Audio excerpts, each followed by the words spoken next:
Shalom, puji Tuhan kita bisa berjumpa lagi dalam renungan harian di hari ini.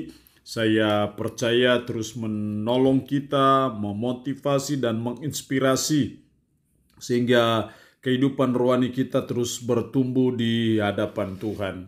Mengawalinya, mari kita berdoa. Segala puji dan syukur kami naikkan kepadamu ya Allah di hari ini, karena Engkau berikan kami waktu dan kesempatan kembali untuk kami akan mendengarkan sebagian dari firman-Mu. Roh-Mu yang kudus, tolonglah kami, urapilah dan berkatilah kami dengan firman-Mu di hari ini. Dalam nama Tuhan Yesus Kristus kami berdoa. Amin. Nats firman Allah yang menjadi perenungan kita bersama di hari ini saya ambil dari Mazmur 112 ayat 1 sampai dengan ayatnya yang ke-10. Secara khusus saya akan baca ayatnya yang pertama. Demikian firman-Nya. Haleluya, berbahagialah orang yang takut akan Tuhan, yang sangat suka kepada segala perintah-Nya. Demikian firman Allah hari ini yang mengajar kita mengenai bahagianya orang benar. Sekali lagi kebenaran firman Allah hari ini mengajar kita, menasihati kita mengenai bahagianya orang benar. Jelas sekali dalam ayat 1, haleluya. Berbahagialah orang yang takut akan Tuhan, yang sangat suka kepada segala perintah-Nya. Saya percaya orang benar adalah orang yang takut akan Tuhan. Dan orang yang takut akan Tuhan adalah orang yang sangat suka kepada segala perintah-Nya, sangat senang melakukan firman, sangat senang untuk taat kepada firman.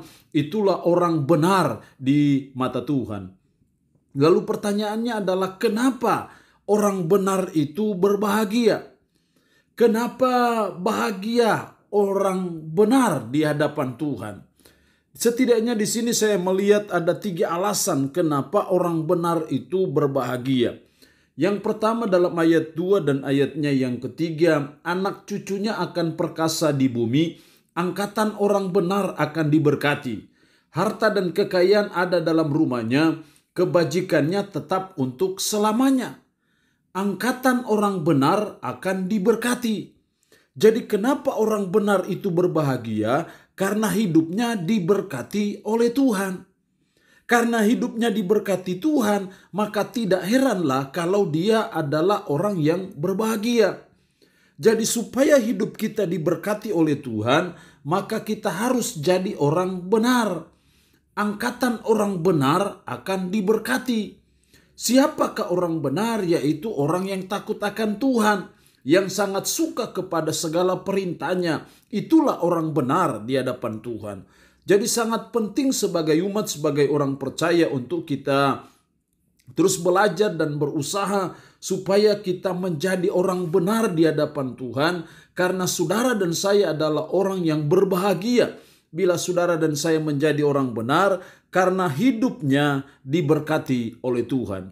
Yang kedua, alasan kedua kenapa orang benar itu berbahagia. Ayat 4 dan ayatnya yang kelima. Di dalam gelap terbit terang bagi orang benar, pengasih dan penyayang orang yang adil, mujur orang yang menaruh belas kasihan, dan yang memberi pinjaman, yang melakukan urusannya dengan sewajarnya. Di dalam gelap terbit terang bagi orang benar. Jadi kenapa orang benar itu berbahagia?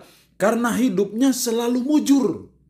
Mujur orang yang menaruh belas kasihan dan yang memberi pinjaman, yang melakukan urusannya dengan sewajarnya. Karena dia orang benar, sehingga dia menaruh belas kasihan dan memberi pinjaman, yang melakukan urusan dengan sewajarnya. Karena dia benar, maka di dalam gelap terbit bagi orang benar. Di dalam kegelapan sekalipun akan terbit terang bagi orang benar. Di dalam pergumulan sekalipun akan terbit terang bagi orang benar. Itu menggambarkan suatu kehidupan yang mujur di mata Tuhan karena dia orang benar di mata Tuhan. Jadi alasan kedua kenapa orang benar itu berbahagia, karena hidupnya akan selalu mujur. Di dalam gelap terbit terang bagi orang benar, pengasih dan penyayang orang yang adil, mujur orang yang menaruh belas kasihan, yaitu orang yang benar di hadapan Tuhan, di kehidupannya akan selalu mujur. Kita masih ada dalam suasana tahun baru di langkah tangga keempat dari 365 anak tangga yang harus saudara dan saya lalui.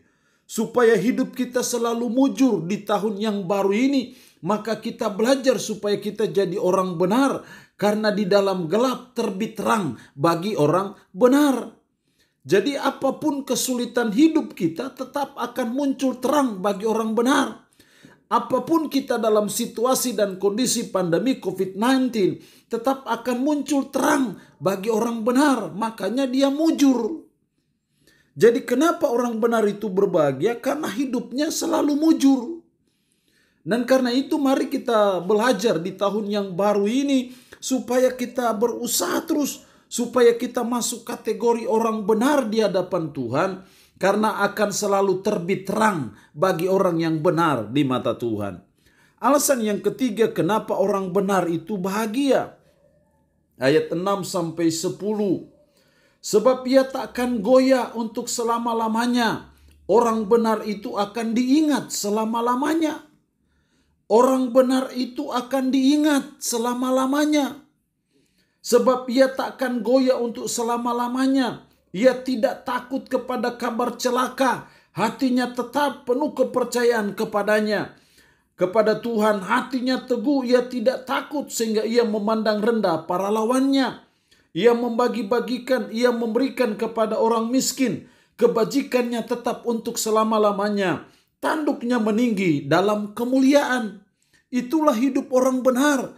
Kehidupannya diperhatikan Tuhan. Jelas sekali dalam ayatnya yang ke-6, sebab ia tak akan goyah untuk selama-lamanya. Orang benar itu akan diingat selama-lamanya. Ada perhatian khusus Tuhan bagi orang benar. Makanya dia disebut orang yang berbahagia. Jadi alasan ketiga kenapa orang benar itu bahagia, karena hidupnya diperhatikan Tuhan. Hidupnya dilindungi Tuhan, ditolong Tuhan. Diberikan Tuhan solusi dalam menghadapi pergumulan apapun. Makanya dia tidak takut kepada kabar celaka. Hatinya tetap penuh kepercayaan kepada Tuhan. Kenapa? Karena dia diperhatikan oleh Tuhan. Kenapa dia diperhatikan oleh Tuhan? Karena dia hidup benar di mata Tuhan. Jadi tidak percuma dan tidak sia-sia bila kita terus belajar, terus berusaha supaya kita jadi orang benar di mata Tuhan. Karena hidupnya diperhatikan oleh Tuhan. Jadi ketika kita ada dalam tahun yang baru ini, mari kita belajar menjalani hidup yang benar di mata Tuhan. Maka saya percaya orang yang benar adalah orang yang berbahagia di hadapan Tuhan. Allah yang punya firman ini memberkati kita dengan firman-Nya di hari ini. Amin. Mari kita berdoa. Kami bersyukur untuk kebenaran firman-Mu yang boleh mengingatkan kami akan bahagianya orang benar. Karena hidupnya diberkati Tuhan. Karena hidupnya selalu mujur. Karena hidupnya diperhatikan Tuhan. Roh-Mu yang kudus menanamkan firman dalam hati dan pikiran kami. Serta menyanggupkan kami supaya kami terus belajar dan berusaha menjadi orang benar supaya kami berbahagia. Roh-Mu yang kudus menanamkan, memeteraikan firman dalam hati dan pikiran kami. Serta menyanggupkan kami untuk kami bisa memberlakukannya dalam hidup kami sehari-hari. Hamba mohon berkat Tuhan bagi umat-Mu yang boleh mendengarkan renungan harian di hari ini. Umat-Mu yang sakit dalam nama Yesus, Tuhan jamah, Tuhan sembuhkan dari sakit penyakit yang diderita. Terpujilah nama-Mu ya Tuhan. Dalam nama Tuhan Yesus Kristus kami berdoa. Amin. Shalom. Tuhan Yesus memberkati kita semua.